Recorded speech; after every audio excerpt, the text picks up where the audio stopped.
Well, on today's episode, we're going to review, of course, a past event by Ganbare Pro, which is a Joshi Pro Wrestling event. And of course, we got AEW Dynamite, the very first one on TBS and the start of the new year of 2022. And a little bit of the news updates regarding some releases from Impact Wrestling and, of course, contract extension from another promotion. So, let's get ready for another episode of the Leaded Wrestle Zone.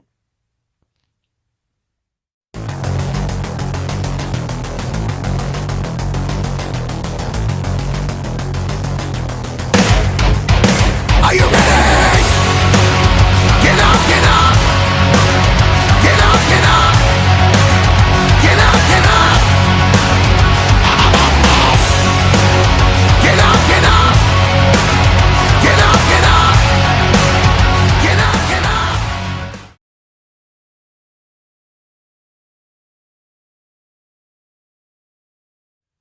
Welcome everybody to the Leaded Wrestle Zone, all things that is pro wrestling with AEW, NXT, New Japan Pro Wrestling, Impact Wrestling, the National Wrestling Alliance, various promotions, wrestlers, matches, and championships. I am your host, Gerard here. So, let's begin with Ganbare Pro, which is, like I said, one of the most interesting promotions in. This is only for independent wrestlers. The This one is called Joshi Pro Wrestling Hikaru no Rock. This took place on the 7th of November. And I think this was in Shinkaba First Ring, Kiba First Ring, which is one of the most popular wrestling venues throughout the independents. First match is part of the Yuri Glamorous Valkyrie Trial Series. This is her second match. As you know, Yuri is the new girl in Ganbare Pro. She already lost her first trial series, but this time she's facing against excuse me, um, Maya Yukiki.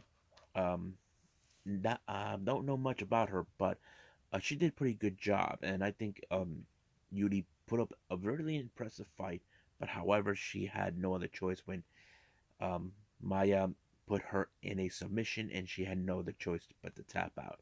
However, Ken Oka comes out, give her some words of encouragement. As you know, he's fully aware how she lost big time, but he's trying to rile her up, saying, "Come on, don't be this way." She knows that she lost, but she has to know that she can make one win somehow.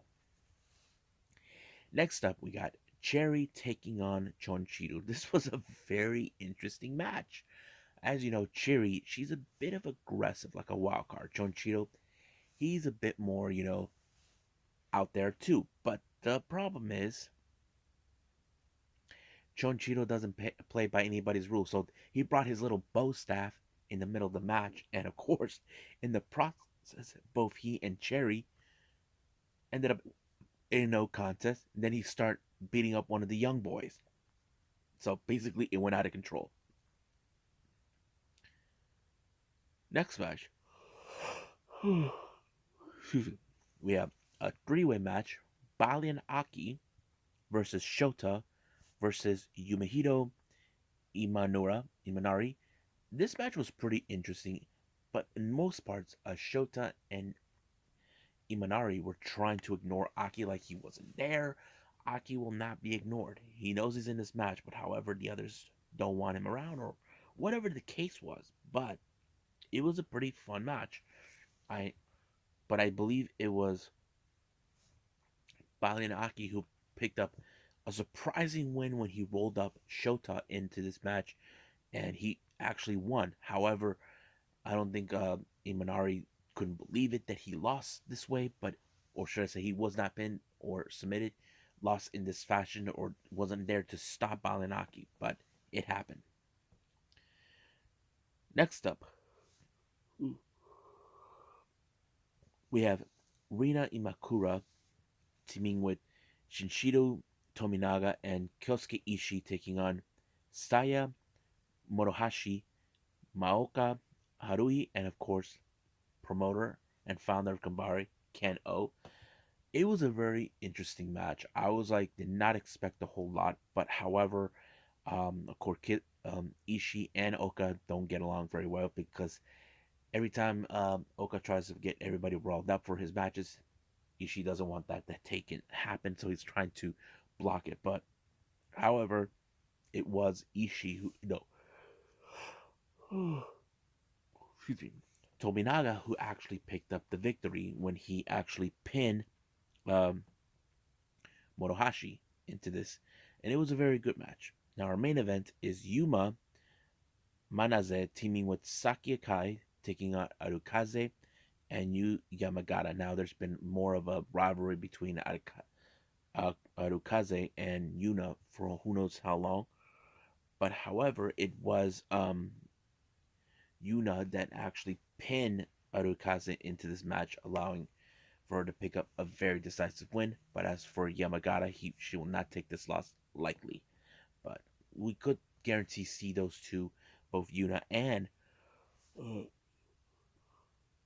uh, and Yamagata, taking on each other. So I think that's pretty much it with Ganbare Pro. We got more of these coming up, but right now, I believe it's time to move on with AEW Dynamite.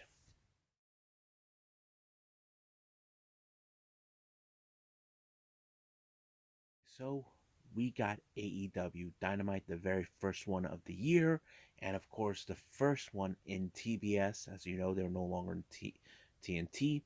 Opening match is the AEW World Championship.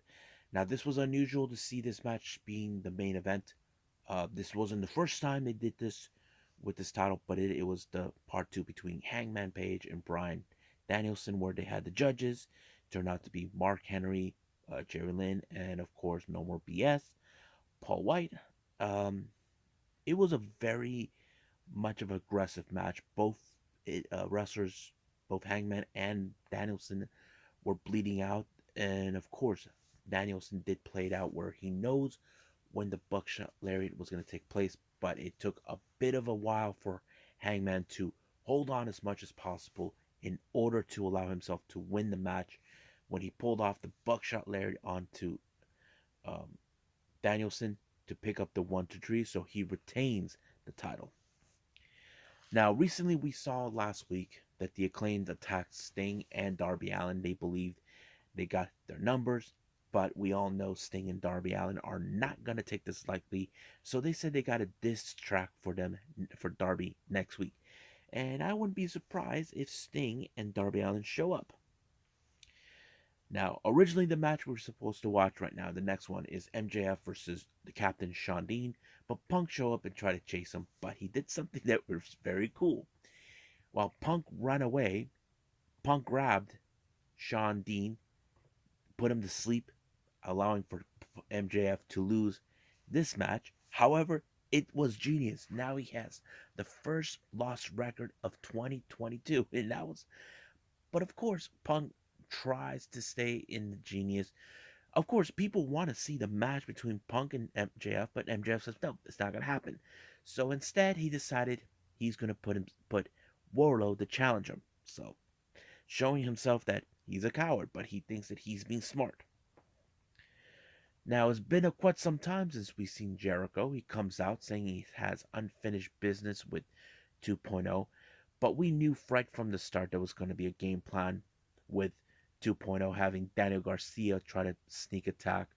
Now, the advantage was 3 on 1, but however became 4 on 3 when Santana, Ortiz, and Kingston show up to save the day. But of course, there's still a bit of animosity between both Jericho and Kingston. So we'll see what happens then. Now, as I mentioned this before, Jake Atlas is the new member of the roster. Looks like someone has taken interest in guys like him walking in, and that is none other than Adam Cole. And Red Dragon was there, both Kyle O'Reilly and Bobby Fish. So there is like, if you notice in this one, there it seems like there is a bit of not animosity, like bit of beef still remaining between Kyle O'Reilly and Adam Cole. I don't know. That kind of plays out in its own way. So basically, Cole has challenged Jake Atlas, and that's going to take place on Rampage. Now, next up, we got Warlow along with Sean Spears against what's his name, Antonio Zambroni. Sabrani, whatever his name is. However, Sean Spears decided to warn out, you know, what's his name, Antonio. But when Warlow realized what took place, he's like, "What the hell?"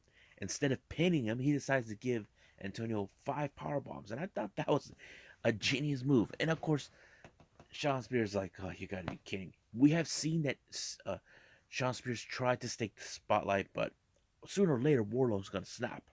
Trust me. Next up, we got is the TNBS Championship match. This was a very interesting match. I don't know how people mix feelings towards this. Now, personally, for me, I felt Ruby Soho should be the first because we all know she never got the opportunity that she deserved in NXT and WWE. But I don't know. But throughout, but of course, what we saw later is Mark Sterling got thrown out of the ring for getting in the way, and of course, Mercedes Martinez shows up, and then Thunder Rosa, who still has a beef with her for costing her the match the week before. But the match ended with a super jaded onto Ruby Soho by Jade, allowing herself to become the first ever TBS champion. But however, Britt Baker decides to continue saying to Ruby Soho, "That's why you're nothing but a failure." But Ruby Soho, I mean, Ruby Soho reminded her, "You never beaten Riho." So basically, she did not take it lightly. We all know that's to happen. So they tried to beat her up, but Riho showed up to behind her to take her back. But however, there's going to be a match between both Riho and Ruby to take on both Hayter and Britt Baker. Now, as you know, there's been a bit of a rivalry between both Serena Deeb and Hikaru Shida. Now, keep in mind, Serena Deeb believes that there's no one who's matched up to her. I think she believes that Hikaru Shida, like her time was up, believing that someone like Shida, who's been more on a different level. So basically, she wants to prove that she has more better experience than her. But we'll see what happens next week. Now, next up, we have Malachi Black versus Brian Pillman Jr., and we see Julia Hart with the eye patch. This match, it was pretty good because it showed how Brian Pillman Jr. was able to try to divert every move as possible, but however, he wasn't quick enough to get away from the one kick that we know that it helps Malachi Black. I'm talking about, of course, the Black Mass, which he won. However, when Julia Hart tries to be there for Brian Pillman, Malachi Black shows up, tries to do whatever harm, but luckily the Lucha Brothers show up to give a helping hand, knowing that what really happened to Pac, well, we'll see that he will get his revenge soon enough. Now, this next little segment, I thought this was more interesting. It turns out factory member Aaron Solo calls all Hook.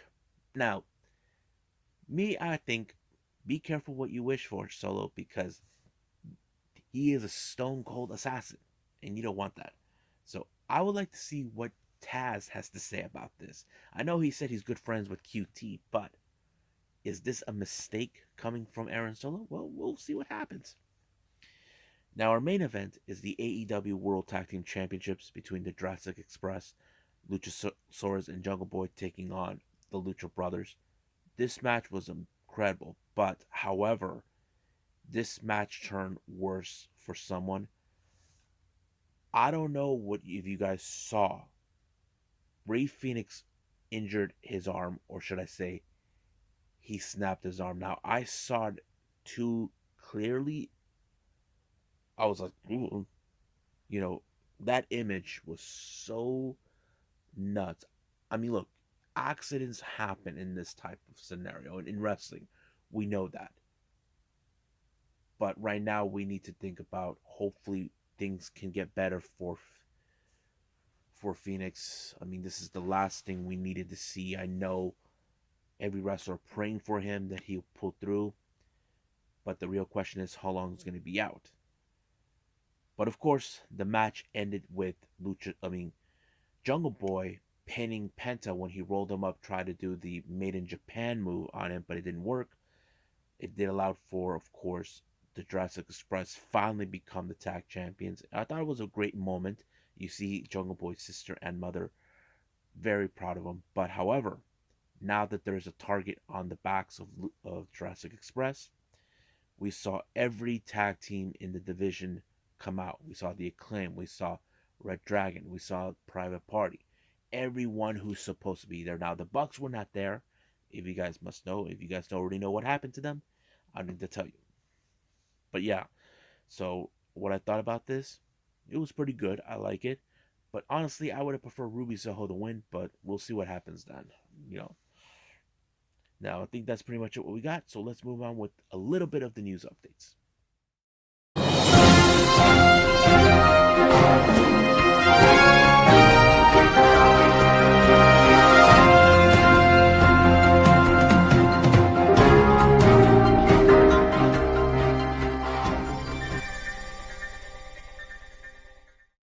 Okay, here are the latest news updates.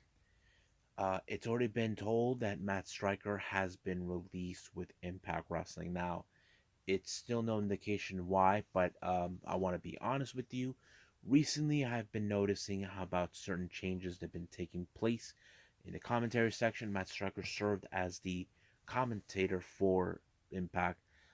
Don't know what was the reason, but hopefully we will know the truth. Um, but as far as I don't know what Matt Striker's going to do. We'll just keep apprised to that as much as possible. Now, the last thing we're going to do, we got, of course, Nick Aldis, the national treasure, the former NWA World Heavyweight Champion himself. It's just been told that he signed an extension did he sign a contract with an extension with the NWA? So basically, he still will be there. Don't know what the details. We do know that he said he's going to participate in NWA USA that will be aired on Saturdays. So he will be there as maybe behind the scenes. I'm not sure. But it's pretty exciting stuff for that. So that's what's been going on. And I believe that's pretty much it. What we got with, of course, with the news updates. I believe it's time to call it a day. Well, I hope you guys enjoyed this episode. Coming up, I will review another past event from IWA Deep South, which is another type of promotion that has like more of the hardcore death matches. This is part of a 2-day event for the Carnage Cup number 8. For this took place back in October 9th and October 10th. Also, we have NXT UK, where we know the NXT UK women's title will be on the line between the final boss, Mako Satomura, and of course, Blair Davenport, which is going to be an interesting match to watch. And of course, we cannot forget Impact Wrestling as they start the new year as well. So, I'll see you guys in the next DWZ time. Same DWZ channel. I must bid all of you adieu. So, goodbye. Mwah, and have a nice day. Bang.